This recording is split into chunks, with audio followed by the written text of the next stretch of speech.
Class है, बहुत ही informative है। यह क्लास है सिंपल इंटरेस्ट का, इसे हिंदी में कहते हैं हम लोग क्या, साधारण ब्याज। इसमें जो टर्म आते हैं सबसे पहला आता है प्रिंसिपल यानी मूलधन। मूलधन किसे कहते हैं? जिस पैसा को हम कर्ज किसी को देते हैं या जो पैसा हम कर्ज लेते हैं वो क्या कहलाता है? मूलधन। जैसे हम किसी को 5,000 रुपया दिए तो मूलधन है। दूसरा है रेट ऑफ इंटरेस्ट। दर क्या है, कितना दर पे उसको दिए हैं, 4% पे दिए हैं, 5% पे दिए हैं कि 8% पे दिए हैं, तो वो दर हो गया। और टी माने होता है टाइम यानी समय, कितना समय के लिए उसको हम पैसा दिए हैं। जैसे 5,000 रुपया दिए हैं तो कै महीना के लिए दिए हैं। किसी को पैसा देते हैं तो पैसा इसलिए देते हैं कि कुछ दिन के बाद जब हमको पैसा वापस करेगा तो कुछ पैसा हमको एक्स्ट्रा भी देगा। क्या करेगा? कुछ पैसा एक्स्ट्रा भी हमको देगा। वो क्या कहलाता है? ब्याज। क्या कहलाता है? ब्याज। जैसे हम उसको 5,000 रुपया दिए और वह आदमी 1 साल के बाद हमको 5,000 रुपया दे दिया तो क्या अगले बार हम किसी को पैसा देंगे? नहीं।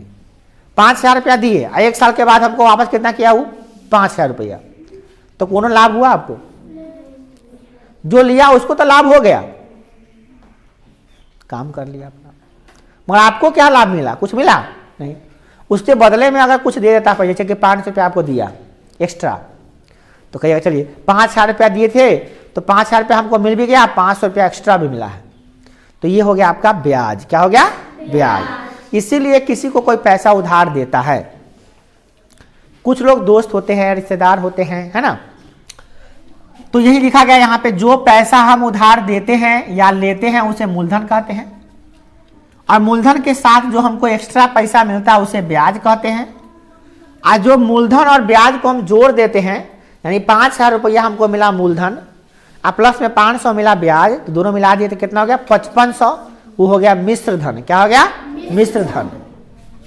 इसे बोलते हैं अमाउंट। क्या कहते हैं? अमाउंट, शॉर्ट में बोलते हैं ए। तो साधारण ब्याज का अगर निकालना होगा तो उसका फॉर्मूला क्या होता है? तो यह होता है P into R into T by 100। SI बराबर P into R into T by 100। इसको शॉर्ट में बोलते हैं इसे। अगर आपको हिंदी में बोलना है तो आप ऐसे बोल सकते हैं कि साधारण ब्याज बराबर मूलधन गुणे दर गुणे समय बटा 100। मूलधन गुणे समय गुणे दर बटा 100, ऐसे ही बोल सकते हैं। यानी मूलधन को समय में फिर दर में गुना कर दीजिएगा, तीनों को गुना करके 100 से भाग कीजिएगा तो क्या निकल जाएगा? साधारण ब्याज। और यदि आपको दर निकालना है तो क्या कीजिएगा? साधारण ब्याज में 100 से गुना करके मूलधन और समय से गुना करके भाग कर दीजिएगा तो निकल जाएगा क्या? दर। अगर आपको P निकालना है, प्रिंसिपल निकालना है यानी कि मूलधन निकालना है, तो साधारण ब्याज गुने 100 बटे दर गुने समय कर दीजिएगा तो निकल जाएगा आपका क्या? मूलधन। बात नहीं कीजिए। और अगर समय निकालना है तो साधारण ब्याज में 100 से गुना करके R गुने P कर दीजिएगा तो क्या निकल जाएगा आपको? समय। क्या निकल जाएगा? तो इस प्रकार से हम देखते हैं क्या कि आपको जो निकालना होगा उसका फॉर्मूला लगाइएगा। आपको SI साधारण SI निकालना है, ये लगाइए। आपको R निकालना है, 3 नंबर फॉर्मूला लगाइए। आपको P निकालना है, 2 नंबर फॉर्मूला लगा दीजिए। आपको T निकालना है, आपको 4 नंबर फॉर्मूला लगा दीजिएगा, आपका आराम से निकल जाएगा। अब खाली कहने से काम नहीं चलेगा, आपको हम सवाल बना कर दिखाते हैं कि कैसे बनेगा। मान लीजिए सवाल में आपको दे दिया है क्या कि एक क्वेश्चन है जिसमें कह रहा है कि मूलधन जो है ना, यानी कि P जो दिया हुआ है वो दिया हुआ है 10,000 रुपया। 10,000 रुपया किसी को दिया, ठीक है, 10,000 रुपीज। और वो R जो है दर कितना है? तो कह रहा है कि 5% ब्याज पे दिया है दर, ये दर है। और टाइम कितना है? तो ये जो आदमी लिया है वो कह रहा था कि 2 वर्ष के बाद वापस करेंगे, 2 ईयर्स। ये सवाल है। तो कह रहा है कि बताइए कि जब हम किसी आदमी को 10,000 रुपया दिए हैं, 5% के ब्याज पर दिए हैं, तो 2 साल के बाद वो हमको कितना पैसा वापस करेगा? तो पहले हमको निकालना पड़ेगा SI, फिर निकालना पड़ेगा अमाउंट। क्या निकालना पड़ेगा? पहले SI यानी कि साधारण ब्याज बराबर होता है P into R into T बटा 100। तो P कितना है? तो हम देख रहे हैं इसका क्या कि P दिया कि फार्मूला है, चूंकि लिखे चूंकि फार्मूला ये हो गया, तो आप रखेंगे P हमको दिया 10,000 तो 10,000 यहां लिख देंगे, गुने R करा, R कितना है 5 है, 5 लिख देंगे। अब फिर यहां पे समय दिया है 2 वर्ष तो 2 लिख देंगे। अब बटे 100 लिखना है तो 100 यहां पे लिख देंगे। अब काट पुट हमको करना है कि भैया कैसे काटे, तो 0 से 0 काट दिए। अब जो बच गया उसको गुना कर देंगे, तो 5 गुना हो गया 10, 5 गुना हो गया 10। अब उस पर क्या गो जीरो होगा, देखेंगे क्या गो जीरो होगा, 1 2 को जीरो ही वाला है तो 2 जीरो हो गया, यानी 1,000 रुपया हो गया ऐसा, यानी कि ब्याज हमको मिलेगा 1,000। इसका मतलब ये नहीं हुआ, इसका मतलब ये नहीं हुआ कि हम 10,000 रुपया दिए हैं तो हमको 1,000 रुपया मिलेगा, नहीं, ये 1,000 रुपया हमको एक्स्ट्रा मिलेगा, ये ब्याज है, मूलधन नहीं है। यानी कि अब हमको मूलधन, हमको जानना है कि कितना मिलेगा, तो भैया 10,000 रुपया दिए थे, 1,000 रुपया एक्स्ट्रा मिलेगा, यानी कि आपको कितना मिलेगा, अब 11,000 रुपया मिलेगा। कितना मिलेगा, 11,000 रुपया आपको अब मिलेगा, क्योंकि आपका ब्याज भी इसमें जुड़ जाएगा। तो अमाउंट कितना हो गया, माने कितना पैसा हमको चाहिए तुमसे आप भाई, तो 10,000 रुपया जो दिए थे मूलधन, यानी कि P आप प्लस SI दोनों जोड़ देंगे तो आएगा।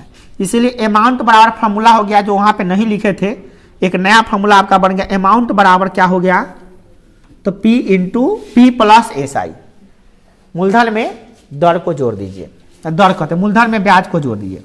तो मूलधन कितना पैसा दिए थे उसको आप, 10,000 दिए थे, और कितना पैसा एक्स्ट्रा मिला आपको, 1,000, ये ब्याज है। टोटल मिला के कितना मिला, 11,000 रुपया आपको मिला है, यही आपका हो गया अमाउंट। तो आप उसको दिए कितना, 10,000, और 2 साल के बाद मिला कितना, 11,000 रुपया। तो इस प्रकार से आप देखिए क्या कि आपको बेनिफिट मिला, ऐसा सवाल आ गया। तो इसमें तो आपको क्या निकालना था, SI निकालना था और अमाउंट निकालना था ना। सवाल हमेशा ऐसा नहीं रहेगा, सवाल कभी ऐसा भी हो सकता है कि कोई सवाल दे दिया है आपको, दूसरा नंबर सवाल क्या है कि प्रिंसिपल पता नहीं है कितना है, रेट पता है, रेट दिया है 10%, टाइम दे दिया है, टाइम दे दिया है 4 वर्ष 4 इयर्स, और SI अमाउंट भी दे दिया है, सिंपल इंटरेस्ट भी दे दिया है, कितना 1,000 रुपये, 1,000 नहीं 1,500 रुपया दे दिया है, 1,500 रुपीज। तो अब कह रहा है क्या कि आप जो है ना, अब बताइए कि कितना प्रिंसिपल रहा होगा कि 4 साल के बाद 10% के हिसाब से 1,500 रुपया ब्याज बना है। P निकालना है, यहाँ पे क्या निकालना है, P। तो हम जानते हैं भैया कि P बराबर जो फॉर्मूला होता है वो क्या होता है। P बराबर फॉर्मूला हम लोग यहां पढ़े हैं कि P बराबर फॉर्मूला क्या होता है, SI गुने 100 बटा R इंटू T होता है ना, यही फॉर्मूला हम वहां पे लगाने वाले हैं। तो लिखेंगे चूंकि P बराबर फॉर्मूला होता है SI गुने 100 बटे R इंटू T, तो SI कितना है 1,500, गुणे 100 बटा R कितना है 4, नहीं R है 10% है, 10 से लिखिए,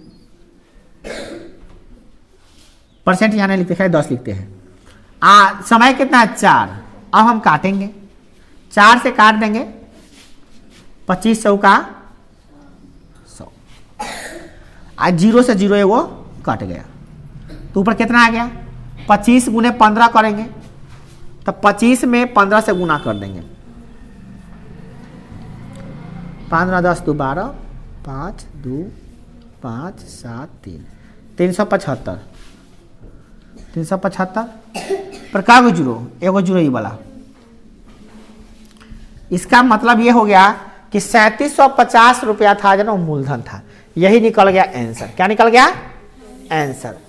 तो फॉर्मूला लगाने आ गया, P लगा के निकाल लीजिएगा, हैं चलिए। तो ये P निकालने का भी फॉर्मूला आपका 12 क्लास, थोड़ा देर रुक जाइए बुआ, 10 मिनट हमको काम में लगेगा, उसके बाद आराम से पढ़ते रहिएगा। चल जाइए कंप्यूटर रूम में, कंप्यूटर रूम में बैठ जाइएगा, जाइए कंप्यूटर रूम में बैठ जाइएगा, आराम से बोल कर पढ़िएगा क्लास है। अब नेक्स्ट क्वेश्चन का है आपका क्वेश्चन नंबर 3 क्या है? क्वेश्चन नंबर 3 इसमें आपको निकालना है आर। क्या निकालना है? आर। पी दिया रहेगा इसमें, मान लीजिए पी दिया है 4000 रुपया, आर दिया हुआ है, दिया है मान लीजिए 20%, और टी दिया हुआ है, नहीं आर नहीं दिया हुआ, आर इसका छोड़ दिया है, और टी दिया हुआ है, टी समय दिया हुआ है कि 2 वर्ष लगेगा। तो आपको क्या निकालना है? एसआई भी दिया हुआ है, एसआई दिया हुआ है 1000 रुपया, सब कुछ दे दिया है, खाली कथी नहीं दिया है? पी दिया है, आर नहीं दिया है, टी दिया है, एस दिया, सब कुछ दिया है, खाली आपको क्या नहीं दिया है? आर नहीं दिया, दर निकालना है आपको।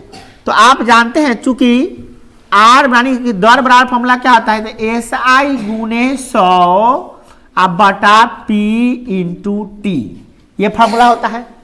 ये फॉर्मूला कहाँ से पढ़े हैं? तो ये फॉर्मूला हम लोग पढ़े हैं यहाँ पे आर बराबर एस आई गुने 100 बटा पी इंटू टी, है कि नहीं है? तो इसी फॉर्मूला पे हम फॉर्मूला तो याद कर लेंगे पहले ही, है सवाल बनाने से पहले ये फॉर्मूला याद कर लेंगे। एस आई कितना है?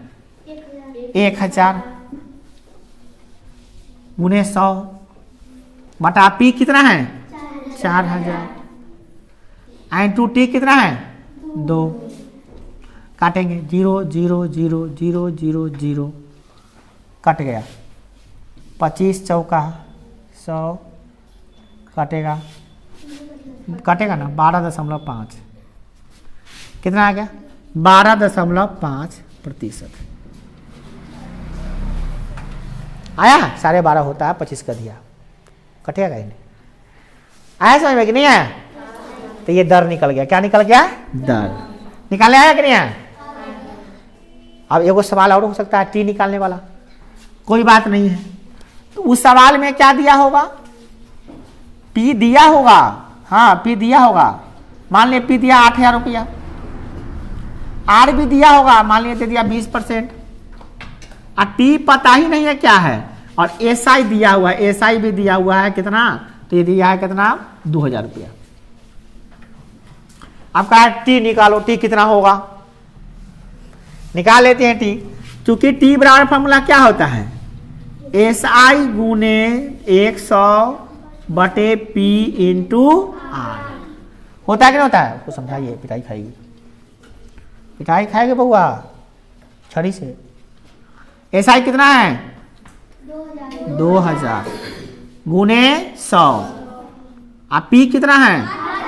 8000, और आर कितना है? 20%। 0 0 0 0 0 0 0 0 कट गया, 2 से 2 भी कट गया। 10/8, 10 में 8 से भाग दे देंगे, वही निकल जाएगा ईयर। काट भी सकते हैं, रहने देंगे। आया समझ में कि नहीं आया? बनाने आ गया? तो इस प्रकार से हम साधारण ब्याज पढ़े, मूलधन गुणे समय गुणे दर, और उस पर कोई भी चीज़ रहेगा पता नहीं तो हम निकाल सकते हैं, है ना, बहुत आसानी से। ठीक।